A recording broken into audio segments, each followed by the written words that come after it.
जब गणेश जी को ही ठग लिया। गणेश जी विघ्न विनाशक व शीघ्र प्रसन्न होने वाले देवता हैं।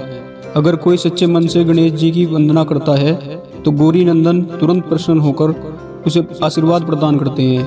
वैसे भी गणेश जी जिस स्थान पर निवास करते हैं उनकी दोनों पत्नियां रिद्धि और सिद्धि भी उनके साथ रहती हैं। उनके दोनों पुत्र शुभ व लाभ का आगमन भी गणेश जी के साथ ही होता है। कभी कभी तो भक्त भगवान को असमंजस में डाल देते हैं। पूजा पाठ व भक्ति का जो वरदान मांगते हैं वह निराला होता है। काफी समय पहले की बात है। एक गांव में एक अंधी बुढ़िया रहती थी। वह गणेश जी की परम भक्त थी। आंखों से भले ही दिखाई नहीं देता था, परंतु वह सुबह शाम गणेश जी की बंदगी में मगन रहती। नित्य गणेश जी की प्रतिमा के आगे बैठकर उनकी स्तुति करती, भजन गाती व समाधि में लीन रहती। गणेश जी बुढ़िया की भक्ति से बड़े प्रसन्न हुए। उन्होंने सोचा, यह बुढ़िया नित्य हमारा स्मरण करती है परंतु बदले में कभी कुछ नहीं मांगती। भक्ति का फल तो उसे मिलना ही चाहिए। ऐसा सोचकर गणेश जी की एक दिन बुढ़िया के सम्मुख प्रकट हुए तथा बोले, माई, तुम हमारी सच्ची भक्त हो। जिस श्रद्धा व विश्वास से हमारा स्मरण करती हो हम उससे प्रसन्न हैं। अतः तुम जो वरदान चाहो हमसे मांग सकती हो। बुढ़िया बोली, प्रभु, मैं तो आपकी भक्ति प्रेम भाव से करती हूँ। मांगने का तो मैंने कभी सोचा ही नहीं, अतः मुझे कुछ नहीं चाहिए।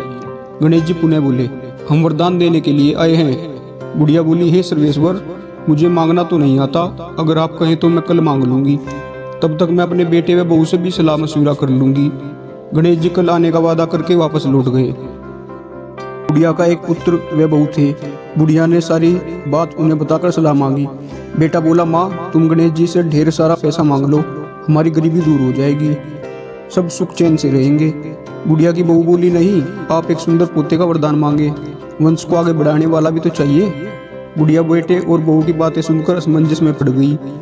उसने सोचा, यह दोनों तो अपने अपने मतलब की बातें कर रहे हैं। बुढ़िया ने पड़ोसियों से सलाह लेने का मन बनाया। पड़ोसन भी नेक दिल की थी।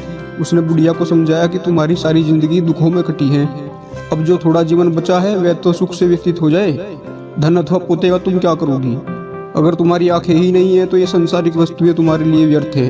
अतः तुम अपने लिए दोनों आंखें मांग लो। बुढ़िया घर लौट आई। बुढ़िया और भी सोच में पड़ गई। उसने सोचा, कुछ ऐसा मांग लूं जिससे मेरा बहू व बेटे सबका भला हो। लेकिन ऐसा क्या हो सकता है? इसी उधेड़-बुन में सारा दिन व्यतीत हो गया।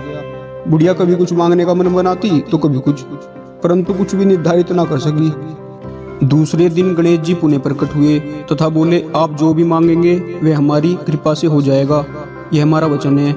गणेश जी के पावन वचन सुनकर बुढ़िया बोली, हे गणराज, यदि आप मुझसे प्रसन्न हैं तो कृपया मुझे मन इच्छित वरदान दीजिए। मैं अपने पोते को सोने के गिलास में दूध पीते देखना चाहती हूँ। बुढ़िया की बातें सुनकर गणेश जी उसकी सादगी व सरलता पर मुस्कुरा दिए। बोले, तुमने तो मुझे ठग ही लिया है। मैंने तुम्हें एक वरदान मांगने के लिए बोला था, परंतु तुमने तो एक वरदान में ही सब कुछ मांग लिया। तुमने अपने लिए लंबी उम्र तथा दोनों आंखें मांग ली हैं। बेटे के लिए धन व बहू के लिए पोता भी मांग लिया। पोता होगा, ढेर सारा पैसा होगा, तभी तो वह सोने के गिलास में दूध पिएगा। पोते को देखने के लिए तुम जिंदा रहोगी तभी तो देख पाओगी। अब देखने के लिए दो आंखें भी देनी ही पड़ेंगी। फिर भी वह बोले, जो तुमने मांगा वह सब सत्य होगा। यूं कहकर गणेश जी अंतर्ध्यान हो गए। कुछ समय पाकर गणेश जी की कृपा से बुढ़िया के घर पोता हुआ। बेटे का कारोबार चल निकला तथा बुढ़िया की आंखों की रोशनी वापस लौट आई। बुढ़िया अपने परिवार सहित सुखपूर्वक जीवन व्यतीत करने लगी। तो दोस्तों, अगर आपको यह वीडियो अच्छी लगी तो कमेंट करके जरूर बताएं। अगर अच्छी लगी तो लाइक करें और अपने दोस्तों के साथ शेयर करें और हमारे चैनल को सब्सक्राइब करना ना भूलें। धन्यवाद।